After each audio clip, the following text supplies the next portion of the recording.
तो हेलो बच्चों, कैसे हो सब। आशा करता हूँ सब बढ़िया होंगे।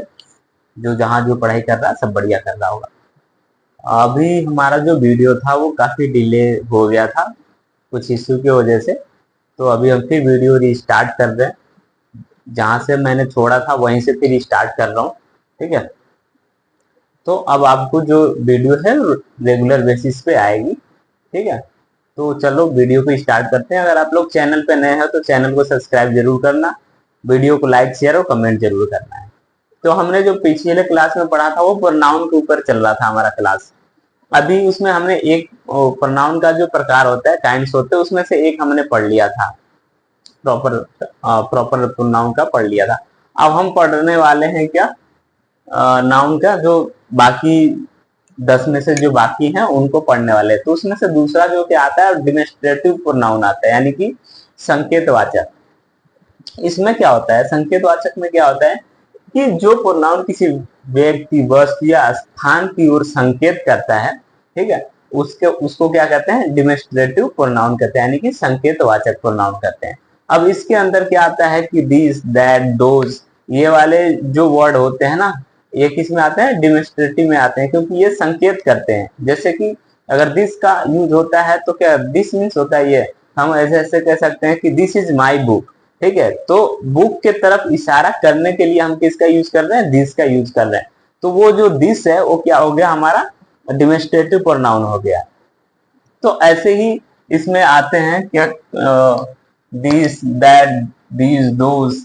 ठीक है। ये जहां भी वर्ड यूज होते हैं वो क्या होते हैं, डिमोन्स्ट्रेटिव प्रोनाउन होते हैं, यानी कि संकेतवाचक प्रोनाउन होते हैं। अब एग्जाम्पल के लिए मैंने लिया हुआ है, दिस इज माई बुक। ठीक है। क्या कहता है कि यह मेरा बुक है। ठीक है। अब बुक के तरफ इशारा करने के लिए हमने क्या यूज किया है, दिस का यूज किया, और दिस हमारा क्या हो जाएगा यहाँ पे, डिमोन्स्ट्रेटिव प्रोनाउन हो जाएगा। अब जैसे यहाँ पे है दोस स्टूडेंट, दोज आर स्टूडेंट्स। अब कह रहा है कि वो सब विद्यार्थी हैं। ठीक है। अब विद्यार्थी हैं यानी उनके तरफ इशारा करने के लिए हम क्या यूज कर रहे हैं, दोज का यूज कर रहे हैं। तो ये दोज भी हमारे यहाँ पे क्या हो जाएगा, डिमोन्स्ट्रेटिव प्रोनाउन हो जाएगा। ठीक है। तो ये रहा हमारा डिमोन्स्ट्रेटिव प्रोनाउन, यानी कि संकेतवाचक सर्वनाम। अगर आपको इसमें कहीं भी डाउट होता है कमेंट बॉक्स में जरूर पूछना है, मैं बताऊंगा अच्छे से। और अब हमारा जो तीसरा होता है वो क्या होता है, इंट्रोगेटिव प्रोनाउन, यानी कि प्रश्नवाचक सर्वनाम। अब प्रश्नवाचक सर्वनाम में क्या होता है कि किसी भी वस्तु, व्यक्ति या स्थान के संबंध में क्या प्रश्न पूछा जाता है। ठीक है। जैसे कोई स्थान है, व्यक्ति है, वस्तु है, उसके संबंध में अगर हम कोई प्रश्न पूछते हैं, ठीक है, तो वो किस में आता है, हमारा इंट्रोगेटिव प्रोनाउन में आता है। अब जैसे कि इसमें जो वर्ड आते हैं WH वाले, फैमिली वाले जितने वर्ड होते हैं वो सब किस में आते हैं, इंट्रोगेटिव में आते हैं। जैसे कि which, what, those, where, when, how, ये सब विच, ये सब किस में आते हैं, अपना इंट्रोगेटिव प्रोनाउन में आते हैं।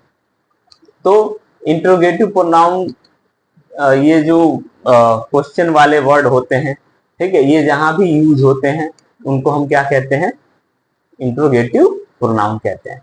इसके लिए मैंने एक एग्जांपल ले लिया है कि where do you live in Delhi. अब ये क्या कह रहा है, क्वेश्चन पूछ रहा है कि तुम दिल्ली में कहाँ रहते हो। ठीक है। अब उसके लिए हमने क्या किया है, वेयर का यूज किया है, वेयर का यूज किया है। ठीक है। वेयर मीन्स हो गया कहां पे। अब दिल्ली तो एक स्थान होगी, अब उस स्थान पे वो कहाँ रहता है वो जानने के लिए हमने क्या यूज कर लिया, वेयर का यूज कर लिया। तो ये क्या हो गया, प्रश्नवाचक सर्वनाम हो गया। अब जो स्थान होगा वो तो नाउन ही होगा। अब नाउन को बताने के लिए हम क्या यूज कर रहे हैं, वेयर का यूज कर रहे हैं। ठीक है। तो वेयर मतलब नाउन के स्थान में प्रयोग होने वाले शब्दों को क्या कहते हैं, प्रोनाउन कहते हैं।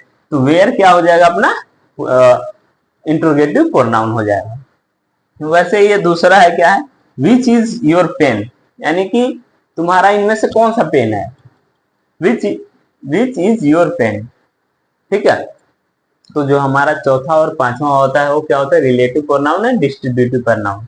यानी कि रिलेटिव प्रोनाउन यानी कि संबंधवाचक सर्वनाम, एंड डिस्ट्रीब्यूटिव प्रोनाउन यानी कि विभागवाचक सर्वनाम।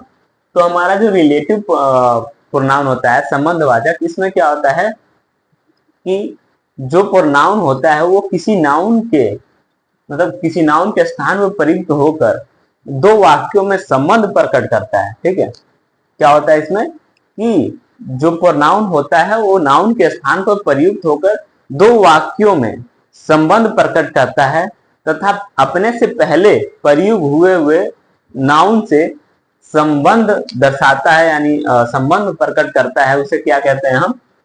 रिलेटिव प्रोनाउन कहते हैं। ठीक है, अब रिलेटिव प्रोनाउन में जो वर्ड आते हैं जैसे हूम आता है, हूम आता है, हुम आता है, हुज आता है, दैट, एज, ये वाले जो वर्ड यूज होते हैं उसमें यूज होते हैं रिलेटिव प्रोनाउन, यानी कि संबंध दर्शाने के लिए इनका यूज किया जाता है। और ये शब्द जो होते हैं ना दो वाक्यों के बीच में आते हैं, यानी दो वाक्यों को जो जोड़ने का काम करते हैं। ठीक है, इसलिए इनको क्या कहते हैं? रिलेटिव प्रोनाउन कहते हैं। अब जैसे कि मैंने यहाँ पे एक एग्जाम्पल ले रखा है कि I am the teacher who will teach you English. मतलब क्या है कि आई एम द टीचर, मैं अध्यापक हूं जो आप लोगों को इंग्लिश पढ़ाएगा। अब इसमें क्या होता है कि जो हूं है वो क्या काम कर रहा है? दो वाक्यों को जोड़ने का काम कर रहा है। एक वाक्य तो ये होगा आई एम द टीचर कि मैं एक अध्यापक हूं। दूसरा क्या है? विल टीच यू इंग्लिश, जो आपको क्या पढ़ाएगा? Who will teach you English, जो आपको इंग्लिश पढ़ाएगा। अब बीच में जो हूं आ रहा है दोनों वाक्यों को क्या कर रहा है? जोड़ रहा है, यानी कि दोनों वाक्य एक दूसरे से रिलेट कर रहे हैं, जोड़ रहा है। तो ये क्या हो गया? अपना हूं क्या हो जाता है? अपना रिलेटिव प्रोनाउन हो जाता है। ठीक है, तो इसलिए जो हूं आता है वो जोड़ने का काम करता है। और देखो हूं से पहले क्या आया है? एक नाउन आया है। तो नाउन जो प्रयुक्त होता है नाउन उससे पहले उन दोनों के बीच में संबंध प्रकट करता है, इसलिए उसे क्या कहते हैं? रिलेटिव प्रोनाउन कहते हैं। ठीक है, अब जो हमारा पांचवा होता है डिस्ट्रीब्यूटिव प्रोनाउन, यानी कि विभाग सूचक सर्वनाम। अब इसमें क्या आता है कि जो प्रोनाउन किसी वाक्य में प्रयुक्त बहुत से व्यक्ति या वस्तुओं में से प्रत्येक का बोध करता है, यानी कि जो प्रोनाउन इसमें यूज होता है उसमें क्या होता है कि बहुत सारे नाउन होते हैं जिसमें व्यक्ति हो, स्थान हो, प्रयुक्त हुए रहते हैं। उन सबको क्या करता है? व्यक्त करता है, यानी कि बोध करता है। उन सबको जो भी उसमें जो नाउन होते हैं उन सबका बोध करता है। ठीक है, वो किस में आता है? हमारा अपना डिस्ट्रीब्यूटिव प्रोनाउन, यानी कि विभाग सूचक सर्वनाम में आता है। अब इसमें जो वाक्य यूज होते हैं ईच होता है, आइदर होता है, नाइदर होता है और नन होता है। ठीक है, जैसे मैंने एक एग्जांपल ले रखा है, each of you can go to see the Taj Mahal, यानी कि बहुत सारे लोगों को इंडिकेट करके ये बताया जा रहा है कि आप सभी लोग ताजमहल देख सकते हैं। Each of you can go to see the Taj Mahal, आप सभी लोग जाकर ताजमहल देख सकते हैं। तो इसमें जो ईच का प्रयोग हुआ है, ईच ये वो प्रोनाउन है जो बहुत सारे लोगों को बहुत सारा लोग हैं उनको एक साथ क्या कर रहा है? बोध कर रहा है, यानी कि बता रहा है कि आप सभी लोग जाके ताजमहल को देख सकते हैं। ठीक है, तो ये तो हमारा हो गया प्रोनाउन का 5 काइंड्स हो गए। बाकी जो 5 बचते हैं वो नेक्स्ट वीडियो में बात करेंगे उस पर। अगर आप लोगों को क्लास अच्छी लगी तो वीडियो को लाइक, शेयर और कमेंट जरूर करना है, और वीडियो को शेयर करते रहिए ताकि मेरा भी फॉलोअर बढ़े, और जिसको इस वीडियो से हेल्प मिलता है वो भी देख के अपना कुछ सीख ही सकता है।